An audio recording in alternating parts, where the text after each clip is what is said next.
Olá, a aula de hoje é sobre o finalzinho do assunto de pilhas. E no finalzinho de pilhas, nós vamos estudar a equação de Nernst, certo? Então, nós vimos que uma pilha ela começa a funcionar e durante o seu funcionamento, o que vai acontecendo com as soluções que estão em cada eletrodo? Se eu for analisar no ânodo, então no ânodo a minha placa é corroída e a minha solução vai ficando concentrada em cátions. Já no cátodo, a minha placa vai aumentando de tamanho, mas a minha solução vai ficando diluída em cátions. Então, no momento inicial em que uma pilha começa a funcionar, a gente vê que a quantidade de mols de cátions no ânodo é para ser igual à quantidade de mols inicial lá no cátodo.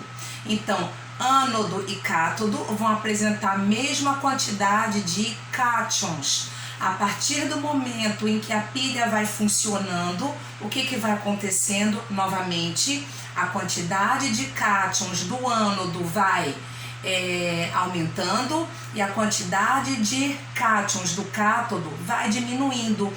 Então, isso irá originar um desequilíbrio na pilha. Aí vem a pergunta: quando essas quantidades de cátions em cada solução do cátodo e do ânodo elas ficam diferentes, será que a voltagem da pilha ela vai permanecer a mesma? Não, ela não permanece a mesma.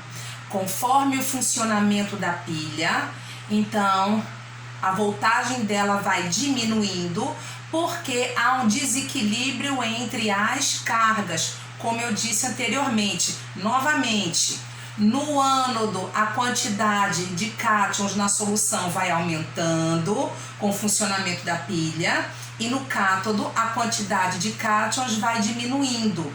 Então, um cientista chamado Nernst, ele fez o quê? Ele propôs uma equação que medisse a força eletromotriz da pilha em um determinado momento aonde ocorresse uma diferença nas concentrações de cátions dos dois eletrodos, tá certo? E essa equação, ela é essa daqui de cima, ó.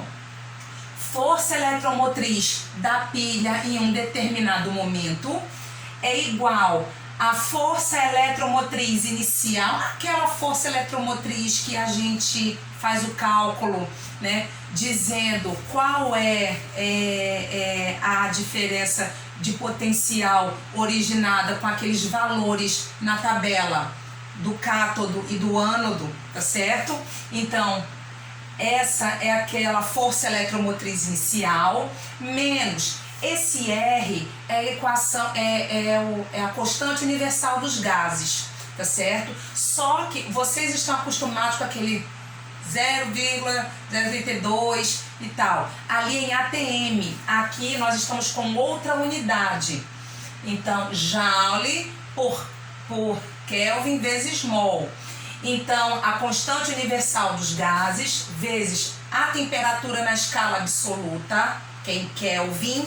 Então, a temperatura na escala absoluta referente às condições ambientes, que é aquela de 25 graus Celsius, que é 298,15 Kelvin. Aqui, justamente, a carga elétrica referente a 1 mol de elétrons, a gente chama isso de Faraday, tá certo? Então, 1 Faraday, que é a carga de 1 mol de elétrons, é igual a 96.485 Coulomb por mol.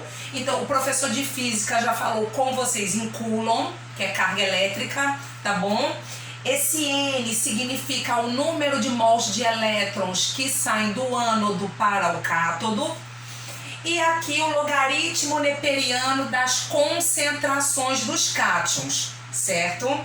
Aí vem, só que a constante universal ela é a mesma, a temperatura considerada sempre vai ser a temperatura ambiente, que é de 298,15 Kelvin, e sempre será a mesma carga referente ao mol de elétrons, que é 96.485 coulomb por mol.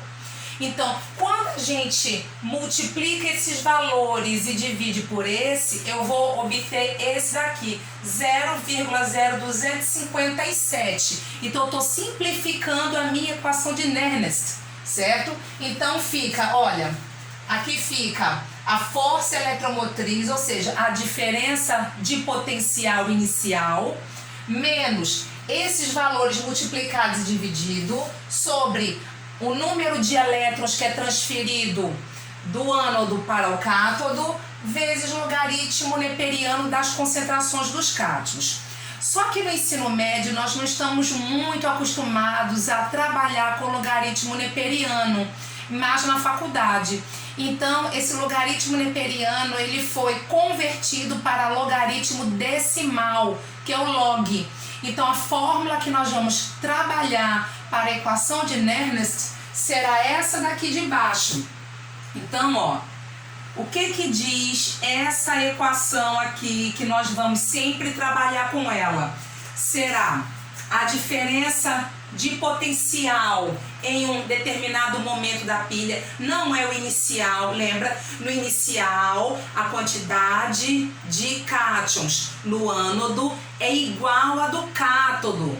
Conforme vai passando o funcionamento da pilha, a quantidade de cátions do ânodo vai aumentando e a do cátodo vai diminuindo. Então, qual é agora a diferença de potencial nesse momento? É isso que Nernst ajudou a gente a saber. Então, essa diferença de potencial é igual à diferença de potencial inicial menos 0,059, houve a conversão do logaritmo neperiano para o logaritmo decimal, certo? Então, sempre será esse valor sobre N. Esse N é a quantidade de elétrons que estão sendo transferidos do ânodo para o cátodo, vezes o log das concentrações dos cátions. Para nós vermos isso melhor, nós vamos para o primeiro exemplo, certo? Vamos lá. Vamos lá, então nós vamos considerar uma pilha formada por zinco e cobre. Aquela inicial da primeira explicação de pilha de Daniell, tá certo?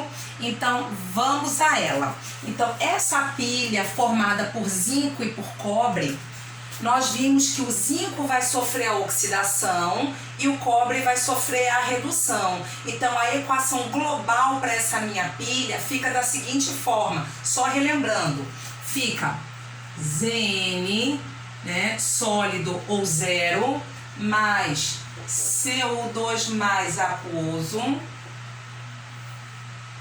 formando, então, Zn2 mais aquoso mais CO sólido. Agora, isso aqui é um processo reversível, tá bom? Então, mas foi isso que a gente viu logo no início de eletroquímica. Aí, essa pilha, ela apresenta uma diferença de potencial igual a 1,1 volts, tá certo? Então, eu vou utilizar agora a equação de Nernst para mostrar para vocês qual vai ser a diferença de potencial no início da pilha, utilizando a equação, tá certo? Nós vamos obter a mesma coisa. Então, geralmente, uma pilha inicia com 1 mol de um, assim, 1 mol por litro de um, 1 mol por litro do outro, certo? Agora, não importa o valor de molaridade da quantidade inicial. O que importa é que a molaridade de cátions do ânodo seja igual à molaridade de cátions do cátodo. Sempre uma pilha, no momento inicial, a quantidade de mols por litro em uma solução tem que ser igual à da outra. Então, olha, vamos supor que inicialmente eu tenha 1 molar desse daqui, ou então 0,5 molar, não importa, mas que seja igual. E desse daqui, 1 molar. Lembrando que são os cátions que estão nas soluções. Então, o zinco, lembrando que é o que está no ânodo, certo? E o cobre vai estar no cátodo. Com o passar do tempo, a gente sabe que esse aqui vai diminuir, vai aumentar e esse vai diminuir. Então, vamos aplicar a equação de Nernst no momento inicial da minha pilha. O que diz a equação? Então, diferença de potencial, não é isso? É igual a diferença de potencial inicial menos 0,059 sobre N vezes o log de quê? Essa é a fórmula. Vamos agora destrinchar de acordo com o nosso exemplo. Então, eu tenho aqui diferença de potencial igual. Qual é a diferença de potencial inicial para essa pilha? 1,1 volts. Aí eu coloco 1,1 menos 0,059 sobre N é o número de elétrons transferidos do ânodo para o cátodo. Então, o zinco é o meu ânodo. Então, ele saiu de 0 para 2. Então, ele perdeu quantos elétrons? 2. Então, o N aqui, 2 vezes o log. Aqui as concentrações dos cátions. Lembram que eu disse que o que era isso? Então, é a concentração de quem? Do que está no segundo membro para o que está no primeiro, ou seja, do ânodo para o cátodo. Então, vou botar aqui, olha, Zn2+ sobre Cu2+. Só que aí agora eu vou começar a substituir valores. Aqui vale quanto? Ó? Aqui vale 1. Deixa eu fazer em outra cor. Aqui vale 1 molar. E aqui também vale 1 molar. 1 sobre 1 vai dar 1. Então fica assim, olha. Diferença de potencial vai ser igual a 1,1 menos 0,059 sobre 2 vezes log de 1. Então, o logaritmo decimal de 1 é igual a quanto? 0. Então, o log de 1 é igual a 0. Se o log de 1 é igual a 0 e ele está multiplicando essa fração, significa que tudo isso aqui será igual a quanto? A 0. Então, no momento inicial para o funcionamento da minha pilha, a diferença de potencial vai ser de quanto? 1,1 volts. Então, está aqui a primeira resposta. Mas nós vamos ver no próximo exemplo, já com a pilha em funcionamento, aonde as quantidades molares serão diferentes, certo? Vamos para o próximo exemplo.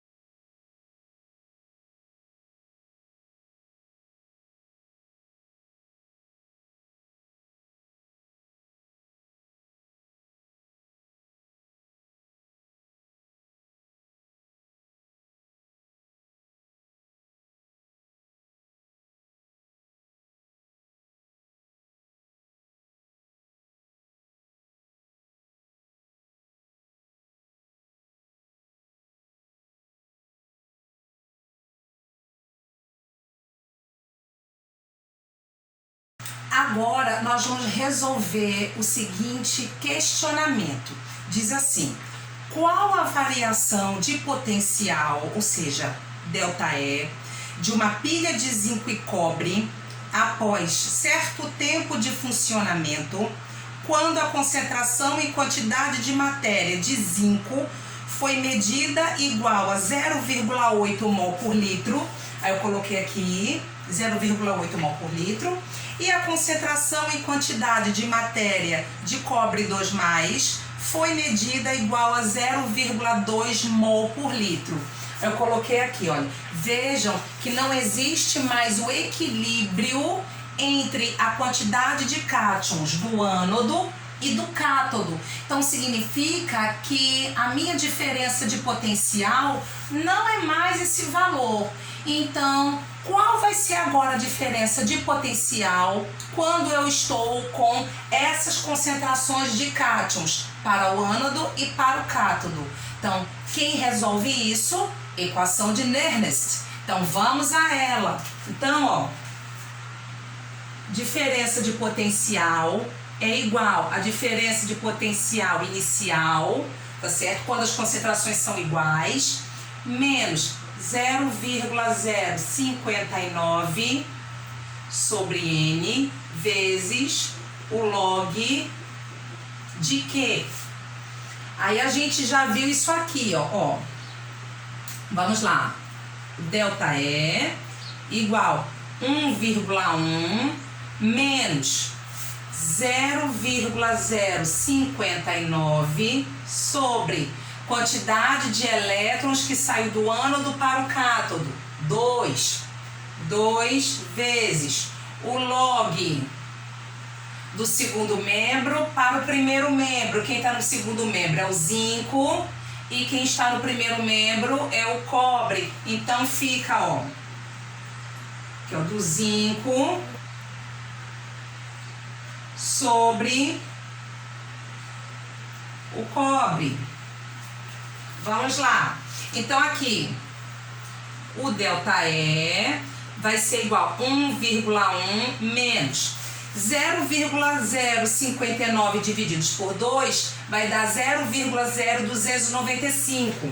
Então 0,0295 vezes o log de... Qual é a concentração do zinco? 0,8. Então, log de 0,8 sobre o log do cobre, que é... O log não, a concentração do cobre, que é 0,2. Quando eu faço 0,8 sobre 0,2, aqui, ó, 0,8 sobre 0,2...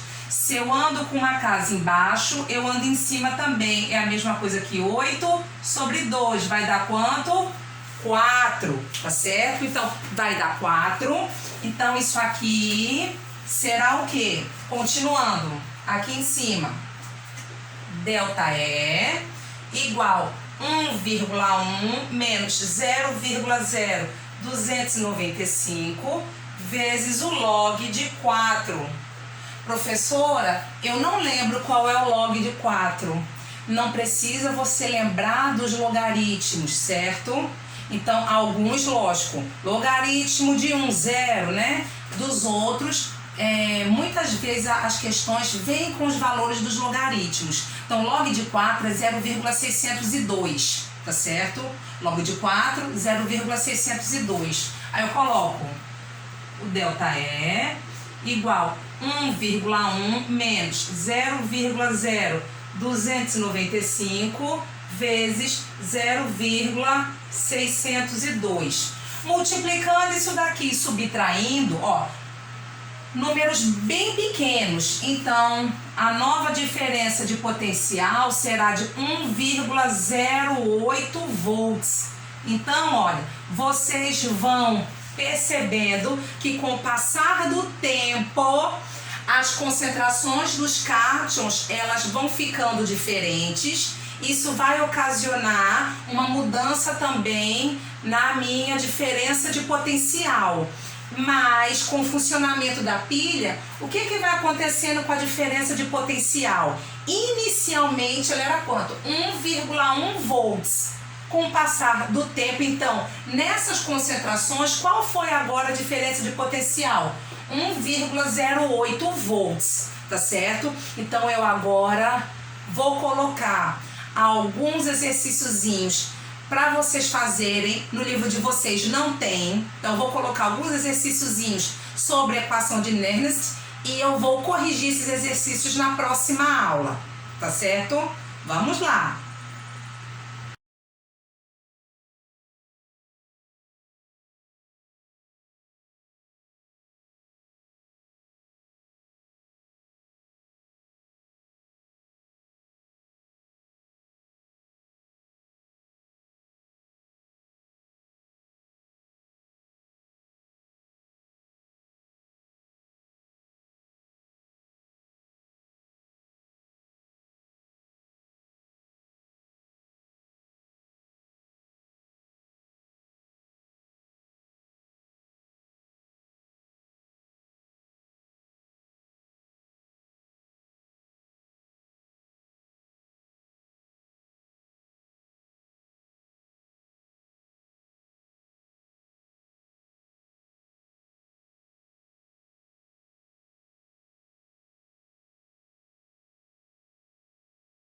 Então, esses daqui são os exercícios que vocês precisam fazer para a próxima aula. Então, ó, no exercício número 1, então é para vocês acharem a diferença de potencial do jeito que eu fiz no exemplo, mas em uma pilha formada, pronto, por zinco e cobre, só que as concentrações agora são do cobre 0,1 molar e do zinco 1 molar. Tá bom? Então, utiliza a equação de Nernst para vocês acharem a diferença de potencial nesse momento. No segundo, a mesma coisa. Nós vamos utilizar a equação de Nernst também para encontrar justamente a diferença de potencial em uma pilha formada por zinco e estanho, aonde a concentração do cátion zinco, com o passar do tempo, vai estar 0,01 e a do estanho 0,5, tá certo? E por último, qual o potencial para meia pilha da equação abaixo, sabendo que a concentração de cátion chumbo é igual a 0,001 molar. Então, olha, não estranhe não, mas só tem uma meia equação, é a mesma coisa. Vocês vão utilizar a equação de Nernst, tá certo? Então, essa daqui, olha, esse é justamente o quê?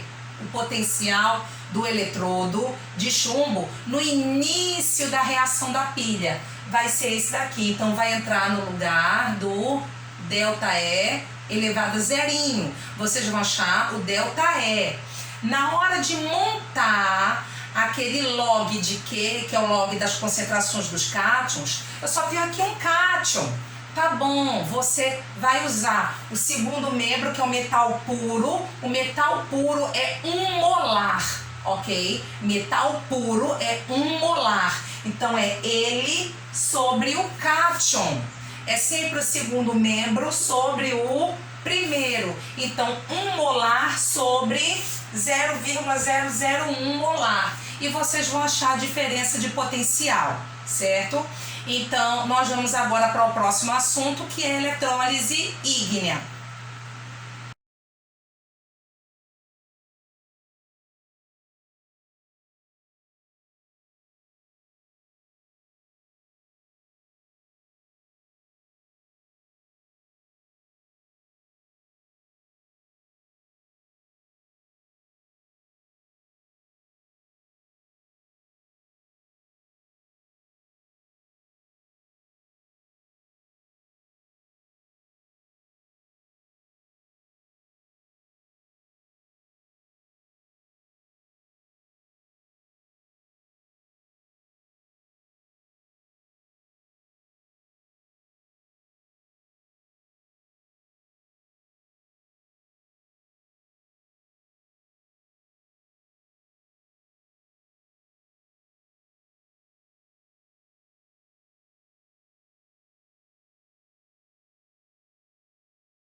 Então, olha, nós vamos começar agora com eletrólise. Então, qual é a diferença de eletrólise para pilhas? Então, as pilhas, nós vimos que são processos espontâneos, onde um elemento químico ele vai ceder elétrons naturalmente para outro, e existe a diferença de potencial. Na eletrólise não. A eletrólise é um processo não espontâneo, aonde você irá utilizar um aparelho gerador de corrente elétrica. Geralmente a gente utiliza uma pilha, uma bateria, alguma coisa que gere corrente elétrica para forçar um elemento químico que naturalmente doe elétrons. Você vai forçar esse elemento químico a receber. E aquele elemento químico que geralmente recebe elétrons, você vai forçar ele a doar. Então, eletrólise, o nome significa o quê? Eletrocorrente elétrica. Lise é uma quebra. Então, é a quebra de uma substância através da corrente elétrica. Aí vamos analisar agora o primeiro tipo de eletrólise, que é a eletrólise ígnea. Eu coloquei aqui, eletrólise ígnea. De onde vem esse nome ígnea? Significa ardente. Mas o que significa esse ardente? Então, primeiramente, a eletrólise ígnea ela é um processo de obtenção de substâncias simples. Então, a eletrólise ela vai pegar uma substância composta, ou seja, lembrando que é uma substância composta, é aquela formada por 2 ou mais elementos químicos, tá bom? Então, ela vai pegar uma substância composta e decompor essa substância composta em substâncias simples. E ela vai decompor através da corrente elétrica. Mas para que isso aconteça nesse primeiro caso de eletrólise ígnea, nós vamos fazer o quê? Esse nome ígnea, ardente, ou seja, alta temperatura. Nós vamos fundir substâncias iônicas. Então, o que é uma substância iônica? É aquela ligada por ligação iônica. O que é a ligação iônica? É aquela que ocorre entre um metal e um ametal, tá certo? Metal com ametal, ligação iônica. Então, para eu separar essas substâncias, eu utilizo a eletrólise. No caso aqui agora, eletrólise ígnea. Então, eu vou pegar a minha substância iônica e vou aquecê-la a tal ponto que ela vai entrar em fusão, ela vai ficar fundida, ela vai passar para o estado líquido. Quando ela passa para o estado líquido, ela vai separar o cátion do ânion. Então, como é que isso se procede? Então, vamos lá. Primeiro, nós colocamos a substância iônica em uma cuba, certo? Ou uma cela, com material que suporte altíssima temperatura, lembrando que substâncias iônicas apresentam altos pontos de fusão, e nós colocamos eletrodos inertes aqui. O que é um eletrodo inerte? É aquele que não vai reagir com os íons que estão aqui dentro, tá certo? Ele não reage com nada. Geralmente esses eletrodos eles são formados por grafite ou por platina, tá bom? Então, aí esses eletrodos, vou chamar um de polo positivo e polo negativo, tá bom? Vou ligar ele a uma fonte de energia. Essa fonte de energia é que vai mandar corrente elétrica para forçar a eletrólise, ou seja, aquele que normalmente ele se oxida, ele vai reduzir, e aquele que normalmente reduz, ele vai oxidar. Então, por isso que a gente diz que é um processo não espontâneo, tá bom? Então, aqui, nessa eletrólise, então nós vimos em pilhas que o polo negativo era o ânodo, o polo positivo era o cátodo. Na eletrólise é o contrário. O polo negativo será o cátodo e o polo positivo será o ânodo. Então aqui, olha, aqui será o meu ânodo no ânodo continua acontecendo a oxidação. Certo? E no polo negativo agora, o polo negativo vai ser o meu cátodo. Então, é o meu cátodo. E no cátodo continua acontecendo a redução. Então, o que vai acontecer? Vamos lá. Então, eu disse a vocês que a eletrólise ígnea é um meio de obter substâncias simples a partir de substâncias compostas. Então, a mais vista em eletrólise é a eletrólise do cloreto de sódio, aonde nós vamos obter no final o sódio sólido e o cloro como substância simples também. Então, vamos ver como isso acontece. Olha, o cloreto de sódio é NaCl. Então, o que eu vou fazer para promover a eletrólise? Ele está na forma sólida, certo? Aí eu vou aquecer ele para ele chegar na sua forma líquida. Na forma líquida, ó, NaCl. Daqui o nome ígnea. Aqueci, chegou no estado líquido. Toda substância iônica no estado líquido, ela vai separar o cátion e o ânion dela. Então, na realidade, ele não fica mais dessa forma. Ele fica como? Ele fica assim, ó. Na Cl menos. Então, na minha cuba eletrolítica aqui dentro, vai acontecer o quê? O aparecimento do sódio e o aparecimento do cloro. O que vai acontecer aqui? Olha, aquele que está com a carga positiva vai migrar para o polo negativo. Então, olha, para não ficar enrolado para vocês, vamos dizer assim, ó, o cátion vai para o cátodo e o ânion vai para o ânodo. Novamente, o cátion vai para o cátodo e o ânion vai para o ânodo. Então, aqui, olha, o ânion vai para o ânodo e o cátion vai para o cátodo. Ou seja, quem tem carga negativa vai para o polo positivo. Quem tem carga positiva vai para o polo negativo. Vamos ver o que vai acontecer no ânodo aqui. Então, olha, nesse caso, ó, o cloro é um elemento da família 7A. Então, se ele é um elemento da família 7A, normalmente ele recebe um elétron para estar estabilizado.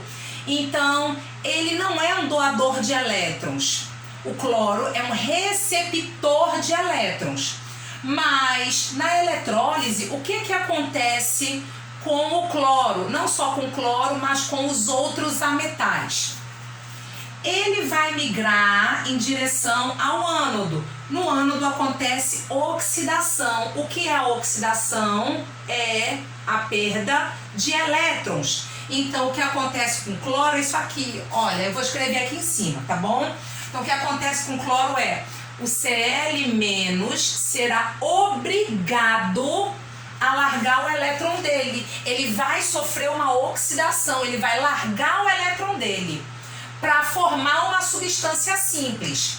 Aí vem, quem é a substância simples formada pelo cloro? É o Cl2. Cl2. Então, ó, Cl2, que é o cloro. O cloro é um gás esverdeado. Então, prestem bastante atenção nessas propriedades que eu estou falando para vocês. Porque muitas vezes no vestibular não diz assim. Exemplo, na eletrólise ígnea do cloreto de sódio formou-se o cloro no ânodo. Verdadeiro ou falso? Aí a gente sabe que é verdadeiro. Mas se tivesse assim, na eletrólise ígnea do cloreto de sódio, ocorreu a formação de um gás esverdeado no ânodo. Você ia saber isso? Não. Então, o cloro é um gás esverdeado, tá certo? Então, olha, Vamos lá. Então, o cloro, ele é forçado através da corrente elétrica, lembra disso? Então, aqui puxa o elétron dele e manda para cá. Então, olha, quando o ânodo puxa o elétron dele, então ele sai de Cl- e vai para Cl2. Lembrando que substância simples, o NOx é zero. Então, de -1 para 0, está sofrendo oxidação. Só que não está balanceado. Por quê? Um cloro não vai formar 2, tá bom? Então, eu preciso de 2 cloros aqui para formar 2 aqui. Então, eu boto, ó, 2 Cl- formando Cl2. Só que um cloro libera um elétron, 2 cloros liberam 2 elétrons. Aí eu boto mais 2 elétrons. Então já está aqui a equação que está no ânodo. Vamos ver o que vai acontecer no cátodo, que é o polo negativo. Então, quem migra para cá, ó, lembrando, cátion vai para o cátodo. Então, o cátion vem para cá. O sódio é um metal. Então, os metais são doadores de elétrons, tá certo? Mas na eletrólise, esses metais são obrigados a receber esses elétrons, novamente. Por isso que a eletrólise é um processo não espontâneo. Então, o sódio, quando ele migra para o cátodo, ele é forçado a receber um elétron para sair da forma de íon e ir para a forma de substância simples, tá bom? Então, vamos lá. Quando ele migra para cá, ele está na forma de íon, Na+. Na+. O que vai acontecer? Ele está na forma de íon, ele vai receber um elétron mais um elétron. E vai formar quem? O sódio sólido, tá certo? Então aqui, olha, se eu for fazer a equação global para minha eletrólise ígnea do cloreto de sódio, primeira coisa que eu preciso fazer é igualar a quantidade de elétrons. Então, ó, aqui 2 e aqui 1. Então, eu vou multiplicar toda essa equação por 2, ó.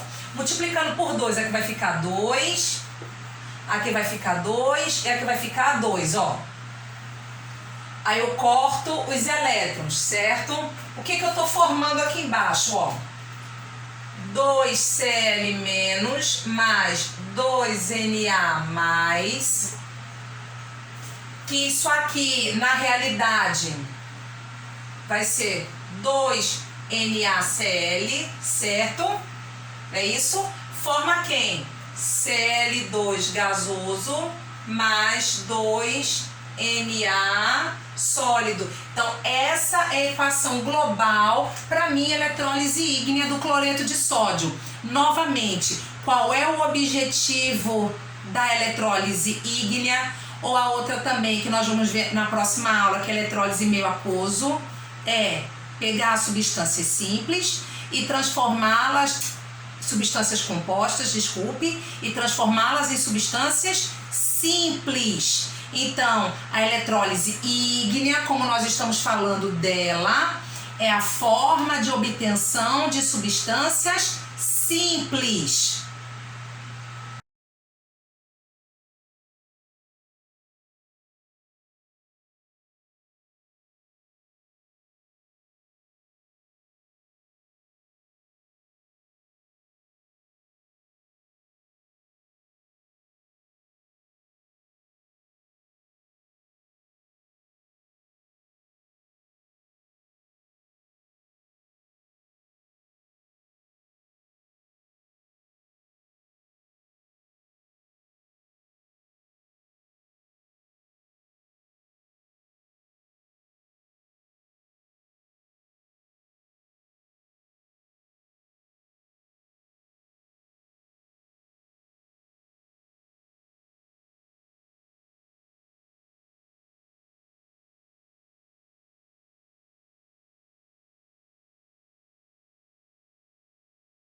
Nós vamos agora fazer alguns exercícios sobre eletrólise ígnea referente ao livro de vocês do ano passado, certo? Aí vem, eita professora, eu não tenho mais o livro, eu entreguei a coordenação. Não tem problema não. Eu vou colocar agora para vocês as questões, certo? Que é para vocês copiarem, para acompanharem direitinho a resolução, tá bom? Eu vou resolver um só e os outros fica para vocês resolverem após a explicação.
O primeiro exercício que nós vamos fazer diz assim: os metais alcalinos e alcalino-terrosos, assim como os halogênios, são muito reativos e não são encontrados na natureza na forma de substâncias simples, apenas como substâncias compostas, mas podem ser obtidos pela eletrólise ígnea de seus sais, feita com eletrodos inertes. Então, considere os sais relacionados a seguir, sejam submetidos a uma eletrólise ígnea. Indique em cada caso a equação de dissociação do sal, a reação catódica, a reação anódica e a reação global do processo. Na letra A, iodeto de lítio e na letra B, fluoreto de cálcio. Então vamos lá. Então na letra A, que é o iodeto de lítio, então letra A, nós vamos fazer do iodeto de lítio sólido, certo? E na letra B, do fluoreto de cálcio.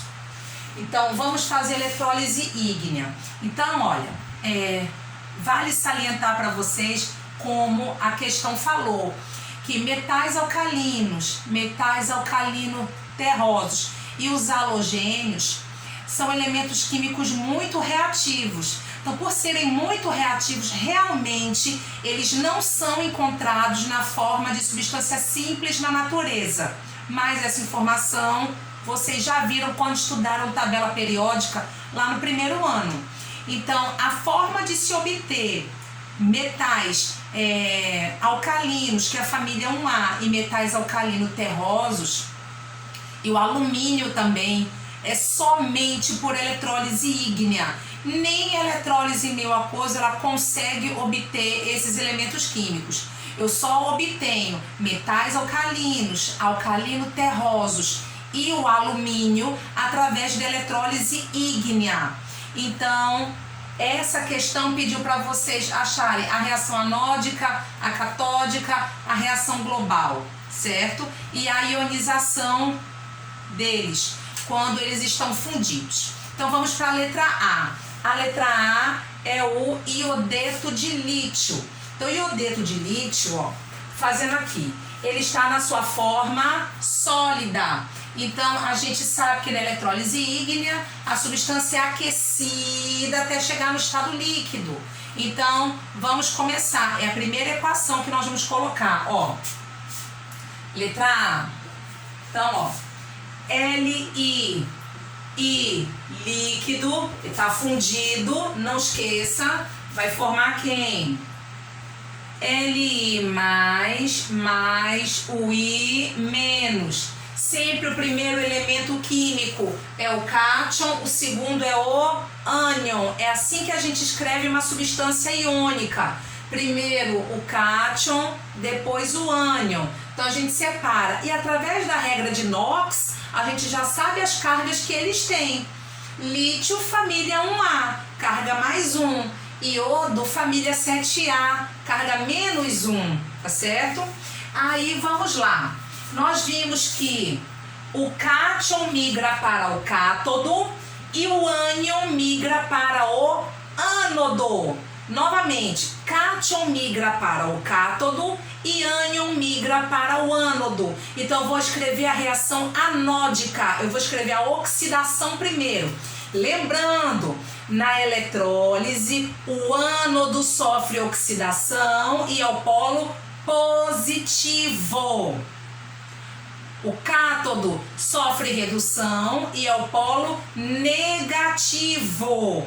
Lembrando que os polos são diferentes da pilha, é o contrário dos polos da pilha, tá certo? Então vamos lá. Na reação anódica, ó, reação anódica é a reação de oxidação. O que vai acontecer? O ânion migra para o ânodo, então vem o iodo, ó. O iodo veio I menos. Lembrando que ele vai ser forçado a deixar o elétron dele e vai formar substância simples. Os ametais, quando formarem substâncias simples, eles vão formar substâncias simples de índice 2, tá certo? Novamente, ametais formam substâncias simples de índice 2. Então, na explicação, nós vimos o cloro. Então, Cl- formou Cl2. Então, o I- vai formar o I2, tá bom? Então, deixa eu colocar aqui, ó. Então, a substância simples iodo é I2. O iodo é um sólido, tá bom? Então, aí vamos ao balanceamento agora. Um cloro não pode formar 2. Então, aqui eu coloco um 2 na frente. Se um iodo libera um elétron, 2 iodos liberam 2 elétrons. Então, boto mais 2 elétrons. Foram liberados. Já tenho a reação anódica. Vou para a reação catódica, que é a redução agora. Reação catódica. Quem vai migrar para o cátodo? O cátion. Quem é o cátion? É o lítio. Ele vem buscar o elétron dele para formar a substância simples. Então, ó, Li mais um elétron para formar o Li sólido. Mas vamos analisar o seguinte, a equação pediu também, a questão pediu também a equação global. O que é a equação global? É a junção da reação anódica com a reação catódica. Então vamos fazer a reação global para ela. Então, a primeira coisa que a gente faz é igualar a quantidade de elétrons. Então, vamos lá. Ó, elétrons. Aqui eu tenho 1 e aqui eu tenho 2. Então, eu vou multiplicar toda essa equação por quanto?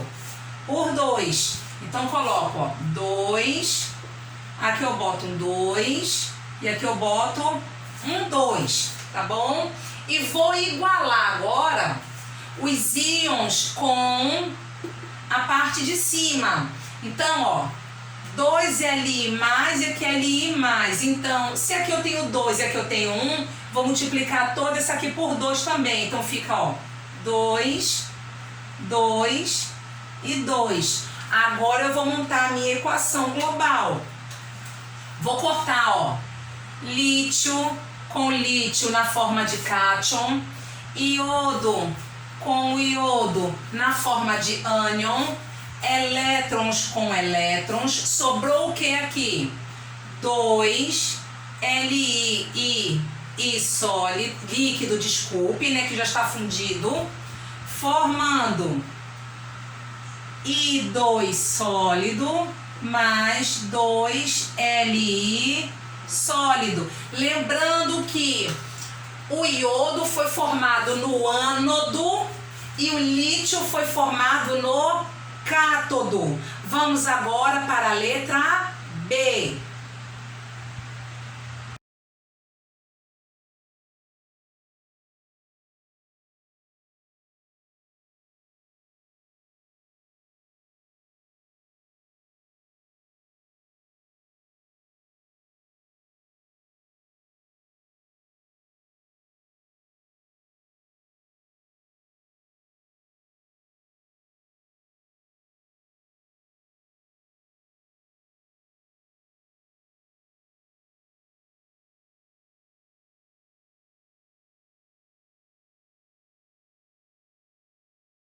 Na letra B agora, nós vamos fazer a eletrólise ígnea do fluoreto de cálcio. Então, primeira coisa é demonstrar que ele está fundido.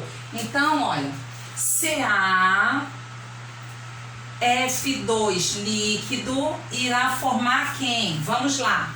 Um cálcio, ó, o cálcio é família 2A, então a carga dele é 2+. Então, 2+. Quantos átomos de flúor eu tenho? 2. O 2 vem para frente. Então, fica 2F-. Lembrando que flúor, em qualquer composto, o NOx dele é -1. Então, as regras de inox agora, elas vão ajudar muito também. Então, vamos para a reação anódica. Na reação anódica, vamos lembrar. O que acontece ali? O ânion vai para o ânodo. Quem é o ânion? É o F-. Então, o flúor migrou. Quando ele migra, ó, F-. O que eu disse para vocês? Todo ametal vai formar uma substância de índice 2. Então, o flúor vai formar o F2, que é o gás flúor. Então, ele vai formar o F2. Forma de gás.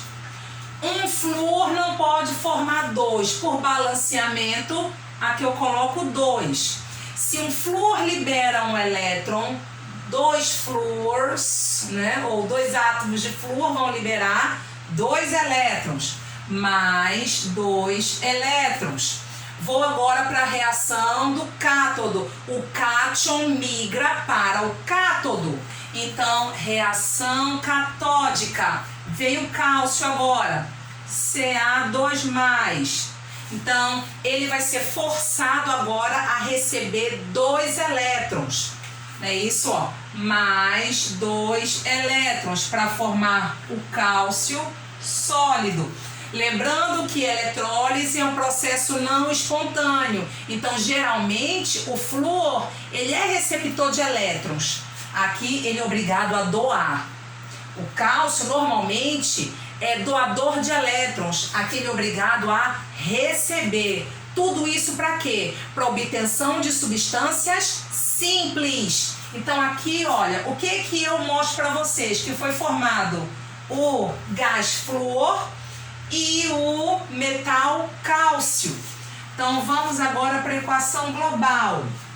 Primeira coisa é igualar a quantidade de elétrons. Mas nesse caso, ó, a quantidade de elétrons está igual. Depois eu vou igualar cátion e ânion. O cátion aqui de baixo está igual de cima, tá. O ânion também está. Então, eu não preciso multiplicar nenhuma das minhas equações. É só eu cortar. Então, eu começo elétron com elétron, cátion com cátion, ânion com ânion. Sobrou o que lá em cima? O fluoreto de cálcio líquido, formando quem? O gás flúor no ânodo e o cálcio no cátodo. Então, esses são os produtos da eletrólise ígnea do fluoreto de cálcio. agora é com vocês. Vocês irão fazer os outros exercícios que eu já deixei para vocês. Um beijo e até a próxima aula.